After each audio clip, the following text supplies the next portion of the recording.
Students, आप लोगों को पता है टर्टल बीच को टर्टल बीच क्यों कहते हैं?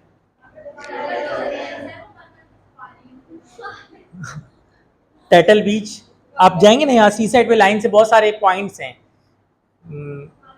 पैराडाइज पॉइंट, तो गडानी, गडानी आप लोग गए नहीं होंगे मेरे ख्याल से, बहुत आगे आता है, वरना ये बड़ा अच्छा पॉइंट है, खूबसूरत पॉइंट है गडानी। गया आप में से कोई? सैंड स्पिट है, तो ये है, तो वो है, मुख्तलिफ बीचेस आते हैं, उनमें एक आएगा टर्टल बीच। तो टर्टल बीच को टर्टल बीच ज़्यादातर, उसका रीज़न ये था कि वहाँ पे ना आप मॉर्निंग के टाइम में जाएंगे ना, अगर सुबह के टाइम, तो वो अक्सर बेशतर आपको वहाँ पे क्या मिलेंगे? टर्टल मिलेंगे। और अक्सर बेशतर लोग जाते थे पकड़ने के लिए। अब नहीं पता क्या पता खत्म हो गया ट्रेंड, लेकिन टर्टल पाए जाते थे वहाँ पर, क्योंकि पहले इतने ज़्यादा वो नहीं थे ना, मतलब बीचेस पे करीब करीब लोग हॉक्स पे चले जाते थे, मनौड़ा चले जाते थे, सी व्यू चले जाते थे। अब तो सी व्यू इतना गंदा गलीज हो चुका है ना कि 9 मिनट पे अगर हम जाएं भी तो सी व्यू बस दूर से देख लेते हैं कि हाँ ये समंदर है, ठीक है बस, और उसके बाद निकल जाते हैं, वरना 9 मिनट तो। अच्छा, मुझे, मैं हैरान आपको बताऊं, हैरानगी की बात है, मेरी पैदाइश कराची की, ज़िंदगी कराची में गुजर गई, लेकिन मैं कभी भी जाके क्लिफ्टन पे नहाया नहीं हूँ। मैंने आज तक कभी क्लिफ्टन पे नहीं नहाया। सी साइड में ऐसा नहीं, मुझे सी साइड की पिकनिक बहुत पसंद है, लेकिन जब भी गया हूँ तो जैसे हॉक्स पे है या वो हट किया प्रॉपर और जाके अपना एंजॉय करके आ गए, नहीं भी किया तो दोस्तों के साथ गए तो आगे गए, क्योंकि उसका रीज़न ये जो ये है ना, सी व्यू और क्लिफ्टन स्पेशली, पूरे कराची की जो गंदगी है ना, पूरे कराची की जो गंदगी है, सारा नाला जाके कहाँ गिरता है? यही क्लिफ्टन में गिरता है, जिसके सी व्यू पे साइड पे आप, हाँ, पूरे कराची का जो नाला है वो जाके गिरता है क्लिफ्टन में। इसी वजह से आप देखिएगा कि क्लिफ्टन के पानी में आपको एक खास किस्म की स्मेल मिलेगी। उस वो पूरे कराची का नाला गिरता है, और बाकी जो रही सही कसर पूरी करते हैं वो लोग जो आए होते हैं ना सी व्यू पे, एले मेले कुछ एले, उन्होंने पूरी की भी होती है। तो लिहाजा आपके पास जो है सी व्यू जो है, स्पेशली क्लिफ्टन, मेरे हिसाब से नहाने लायक नहीं है, तो मैं कभी नहाया भी नहीं इत्तेफाक से। टर्टल बीच बहरल काफ़ी अच्छा बीच है, वहाँ कौन पाए जाते हैं? टर्टल। उसी टर्टल के मुतालिक एक सवाल है, आइए टर्टल के मुतालिक सवाल करते हैं। एक टर्टल है, एक कौन है? टर्टल। आपने बचपन में एक कहानी भी सुनी होगी, खरगोश और कछुए की ना, तो उसमें भी यही है ना कि कछुआ स्लो स्लो चल रहा होता है और फिर भी जीत जाता है, ये सब कहानियों में होता है, ठीक है। अब वो हो क्या रहा है, ये देखें। अब हमने फिजिक्स में टर्टल को भी नहीं छोड़ा, टर्टल की भी बेचारी की रूह कांप गई होगी कि अल्लाह मानो भाई मुझे तो छोड़ दो कम से कम फिजिक्स में। एक टर्टल है, अब इधर देखें हम क्या सोच रहे हैं, हम कह रहे हैं एक टर्टल है, और वो टर्टल जो है ना 25 डिग्री पे, वैसे भी 45 पे लाइन बना दी, लेकिन खैर 25 डिग्री पे, यानी जो एंगल बन रहा है वो कितने डिग्री का बन रहा है? 25। टर्टल भाई जो है 25 डिग्री पे गाते हुए जा रहे हैं, होले होले साजना, धीरे धीरे साजना, ओ हो आ हा, ठीक है, होले होले चल रहे हैं। वो कितने डिग्री पे? 25 डिग्री पे। अब अगर वो 25 डिग्री पे होंगे तो एक उनका कौन सा कॉम्पोनेंट होगा? एक उनका कौन सा कॉम्पोनेंट होगा? तो सवाल में पहले तो वो कहेंगे बताओ एक्स कॉम्पोनेंट कितना है, वाई कॉम्पोनेंट कितना है। अच्छा एक मिनट, मैं आप लोगों को अगर बताते चलूं तो मैंने जो addition of vector by rectangular component method पढ़ाया था उससे पहले रेजोल्यूशन पढ़ाया था। आपको इन्हें पढ़ाया था v का फॉर्मूला होता है, vx का फॉर्मूला होता है v cos थीटा, और vy का फॉर्मूला होता है, याद आ रहे हैं? बोलो भाई, पढ़ाया था। x हटता है तो क्या लगता है? cos, और y हटता है तो क्या लगता है? तो पहले तो ये फॉर्मूला टनाटन करके याद कर लो, vx बराबर होता है v cos थीटा और vy बराबर होता है v sin थीटा। आइए सवाल पे चलते हैं। तमाम के तमाम बच्चे मोबाइल साइलेंट पे लगाओ बेटा। इधर देखो क्या कह रहे हैं, a turtle starts origin and moves with speed of 10 centimetre per second. जो वेलोसिटी दी हुई है वो कितनी दी हुई है? 10 centimetre per second. Slow slow चल रहा है, इतना स्लो चल रहा है 10 सेंटीमीटर जाता है एक सेकंड में। कहां गए? Moves with the speed of 10 and the direction of 25 degree, और जो उसकी एंगल बन रही है वो कितनी बन रही है? With the origin. कहते हैं find coordinates of turtle. Turtle भाई के कोऑर्डिनेट्स निकालें, यानी vx निकालें और क्या निकालें? vy निकालें। How far turtle walks in 10 second. अब वो टर्टल के ऊपर ऑब्जर्वेशन हो रही है कि बताओ 10 सेकेंड के बाद उसने कितनी क्या की होगी?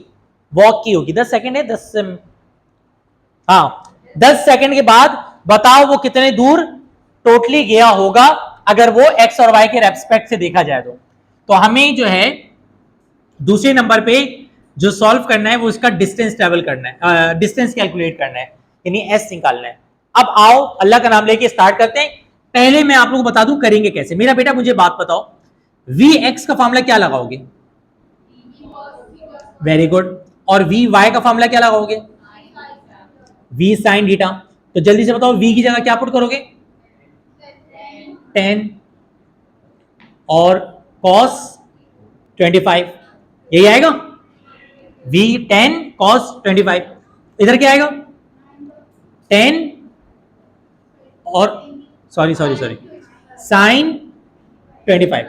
अब आप जल्दी से कैलकुलेटर निकालें। 9 पॉइंट, ये तो वी एक्स आ गया, और 4 पॉइंट, ये कौन आ गया? वी वाई आ गया। अल्लाह के करम से वी एक्स भी आ गया और वी वाई भी आ गया। अभी पिक्चर खत्म नहीं हुई है। मुझे एक बात बताओ, आपको ये वाला फॉर्मूला तो पता ही होगा कि एस इजिकल टू होता है वी टी। एस जो होता है वो किसके बराबर होता है? We T. यानी अगर आपको डिस्टेंस निकालना है तो वेलोसिटी को टाइम से क्या करते हैं? मल्टीप्लाई। देखिए ये एक मसला है बहुत बड़ा, एक्स का डिस्टेंस अलग है और वाई का अलग है। मुश्किल सवाल है, जरा देखिएगा इसको।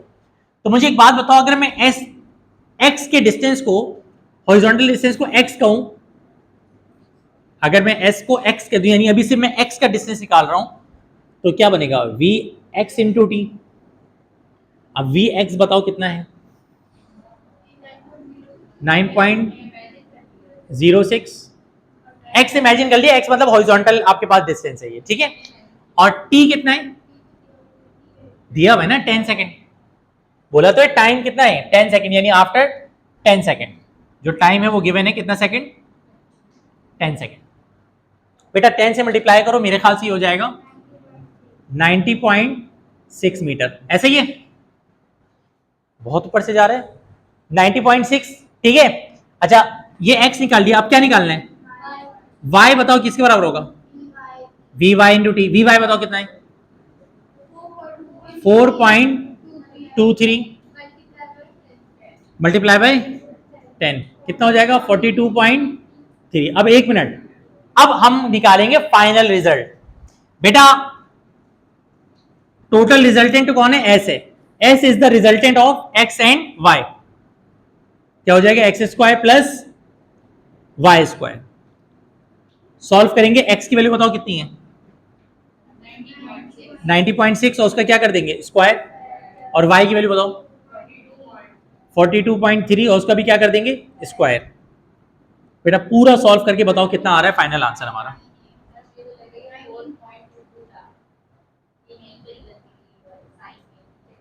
यहां पे गलती हो गई हमसे। कौन? ये कितना है? ये वाला कितना है? 4.22 है बस। तो इसको भी 4 पॉइंट क्या कर दो, तो इसको भी 42 पॉइंट क्या कर दो, 2। सॉल्व किया? भी सॉल्व करके आंसर निकालो, रूट निकालो कितना आ रहा है। पूरा सॉल्व करोगे कितना आ जाएगा? अराउंड 100 सेंटीमीटर या एक्यूरेट 100 सेंटीमीटर आंसर आ जाएगा। ये वाला सवाल ना मजेदार सवाल है, तो इसकी प्रैक्टिस कर लेना, बोर्ड में आ सकता है ये। सेंटीमीटर आएगा, मैंने कहा मीटर लिखा है। कैसी बात करो बेटा, क्या लिखा हुआ है ये? गौर से देखो क्या लिखा हुआ है ये। रिकॉर्ड हुआ है। नहीं मीटर नहीं आएगा, सेंटीमीटर आएगा। मैं चेक कर रहा था कि आप लोग ये सही कॉन्सेप्ट है या नहीं है। Very good concept, nice. हाँ डी लिखें या एस लिखें, बात एक ही है ना। बुक में डी लिखा हुआ है, डी का मतलब भी डिस्टेंस है, एस का मतलब भी डिस्टेंस है। रिप्रेजेंटेशन से कोई फर्क नहीं पड़ता, आंसर से मतलब होता है। जैसे वेलोसिटी है, उसको बुक में वी नॉट बोला हुआ है, हमने वी बोल दिया, कोई फर्क नहीं पड़ता। रिप्रेजेंटेशन है ना। मेरा नाम दानिश नहीं होता, मेरा नाम आज दानिश के बजाय अब्दुल रहमान होता, तो आप लोग कहते सर अब्दुल रहमान पढ़ाने आ गए। तो सर अब्दुल रहमान तो यही रहते ना उस वक्त भी। नाम ये रिप्रेजेंटेशन है, रिप्रेजेंटेशन की कोई वर्ड नहीं है। सिंपल जो कैलकुलेशन कर रहे हो ना, उसके मेथड सही होना चाहिए।